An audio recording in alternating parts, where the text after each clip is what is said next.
RuPaul's Drag Race. Okay. So last week was the ball challenge, I believe.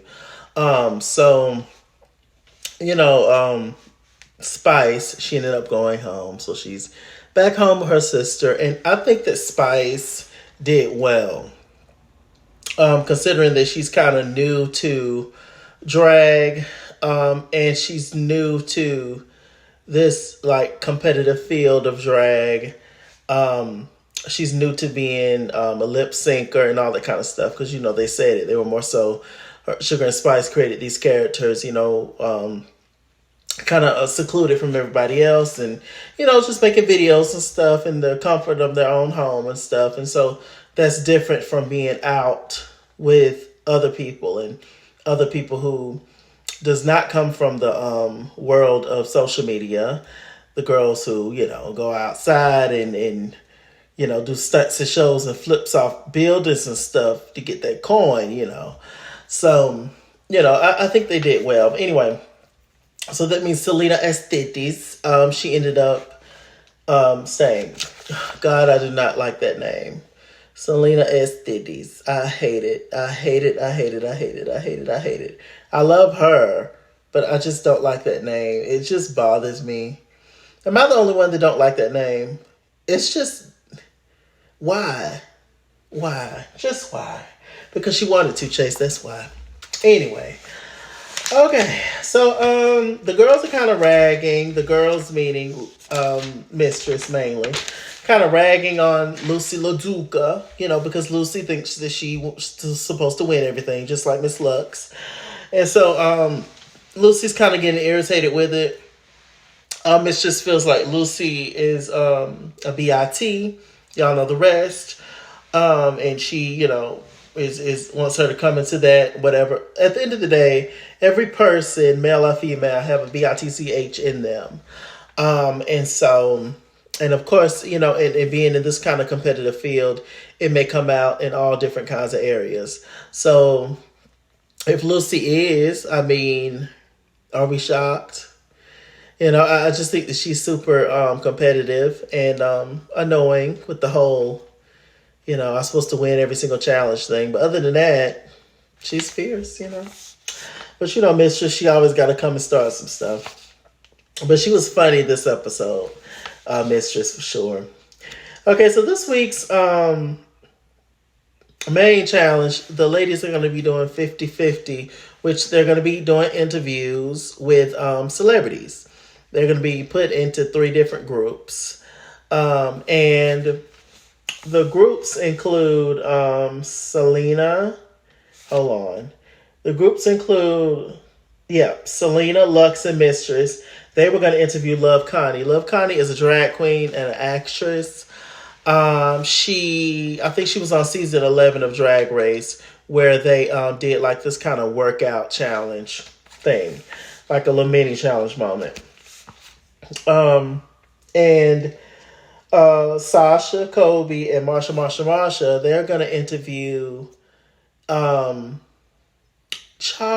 Gucci. Y'all know Charo, actress, singer, musician. What, did she have her own talk show back in the day or something? I can't remember anyway. Spanish fierce legend diva, Charo. And then lastly, Lucy, Anitra, and Malaysia. They were going to interview Frankie Grande, which is Ariana Grande's brother, dancer, etc. Okay. So let me see. So we get to Love Connie's interview, and she's crazy and wacky, out of control, and do not care about staying on topic or any of that. She's just off the chain. So Selena, she was sitting down. She was getting, the professional interview, with the couch, with the love seats, and sitting there interviewing, whatever. Very Barbara Walters. Rest in peace to Barbara. So Selena, she did her thing. Love Connie was all over the place, but Selena handled it pretty decently, I felt. Next was Lux's interview. The first thing I noticed was I did not like the wig that Lux had. But it was fine. I thought the her business suit, I thought that was pretty. Um, so Lux's interview, they were going to be in this little golf cart, and they was going to be riding around, child. And Lux, she did rather well. She was asking different questions, and Connie, she was answering them in her own wacky way. And then all of a sudden, she just started driving and said, "We're going to run into something." And it was funny, actually. I thought that Lux wasn't going to do too hot in this particular challenge, only because she's not really a personality, Lux. She's fierce, she's super talented, super competitive, all that good stuff. But she's not really somebody that you'd be like, ooh, like I can't wait to like see what she's gonna say. I would love to just, want to hang out with her and da da da. She's kind of just one of the shady girls, which is fun and appropriate at times. But if it's all the time, then it's just like, oh, girl, But Lux did well. Mistress Isabel Brooks. Unlike Lux, I thought the Mistress was going to do well in this challenge, but she didn't do that well. I think she was just caught off guard with Love Connie's very out of control personality. And they were cooking in the kitchen and stuff, and it was just a lot going on. I think she kind of got flustered. Kind of the same thing that happened with Malaysia later on. Okay, so next week, but Mistress, her makeup and everything, she looked real good. The Chara interview, which is Sasha and Marsha. I did not like Sasha's wig. I was just like, what is with these big blonde, like extra high to the sky wigs? Like, I just didn't get it. It was just like, no interviewer will wear these wigs for real. Like, even back in the 80s and stuff, it's just like, y'all, what y'all doing? It was just too much. It was too much.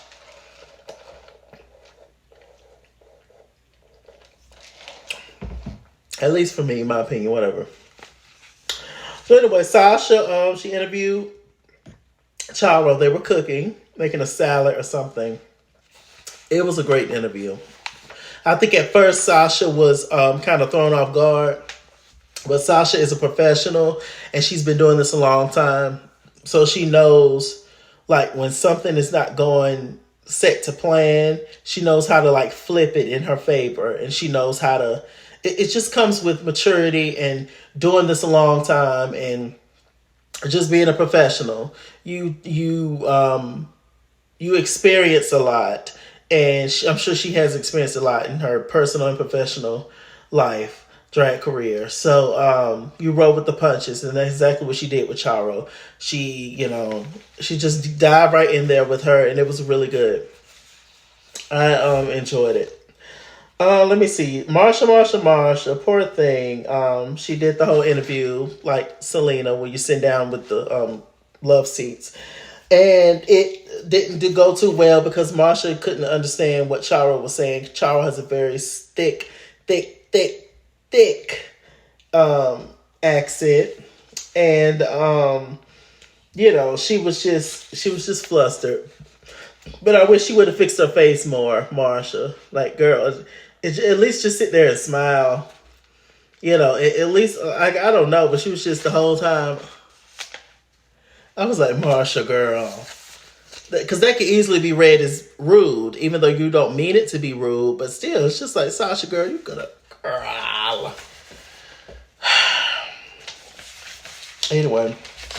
So the last team was them interviewing Frankie Grande, which was Lucy LaDuca, Anitra, and Malaysia. Baby doll, Fox. And, Lucy, she killed it. This is her element. Lucy, I think she is a hostess in her back in the club where she's from, and she has interview skills. And Lucy, child. Anitra's rather shy and rather reserved until it's time to perform. Then she shows out. But I wasn't sure about Anitra in this challenge, but Anitra did well. They did like a little walk, a little exercise moment, which is up Anitra's alley.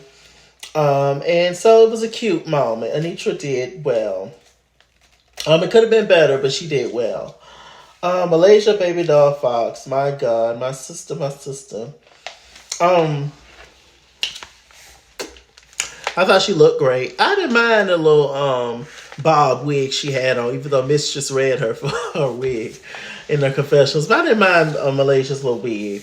I thought she looked cute. But her and Frankie was making pizza, and he ended up interviewing her.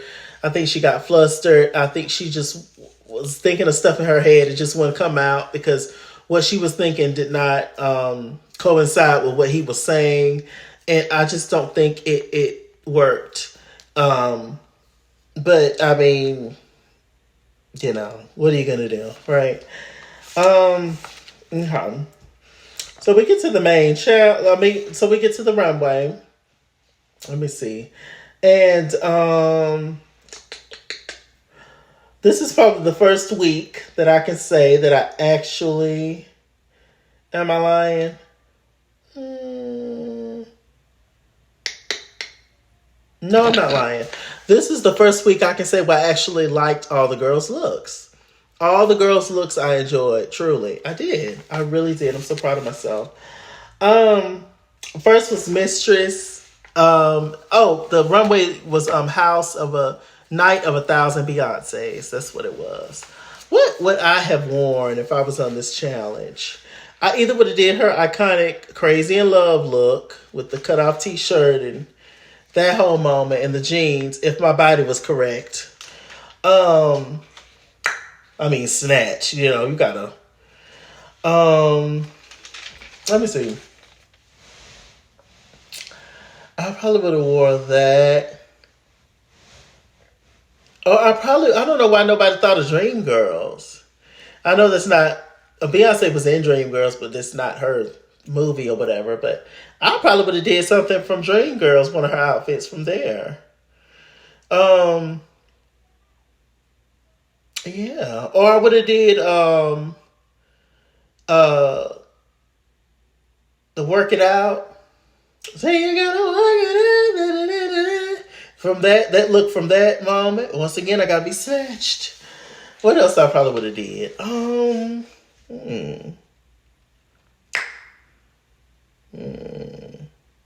Maybe her look from when she performed at the Grammys when she was good and pregnant. Have somebody already did that? I don't think that's been done on Drag Race before. I know Shangela did something like that during All Stars. But I think it was Beyonce's photo shoot when she was pregnant with the twins. I don't think that was the performance. I probably would have did that. I don't know. It's a couple of things I would have did. It's so many, different things. Some of the girls, I was just like, well, why did you choose that? But, we'll get into it. Anyway, Mistress. Mistress came out there in one of the Destiny's Child famous looks, where they had on a green ensemble, all three girls. And she had a puppet of Kelly Michelle on her shoulder. I hollered.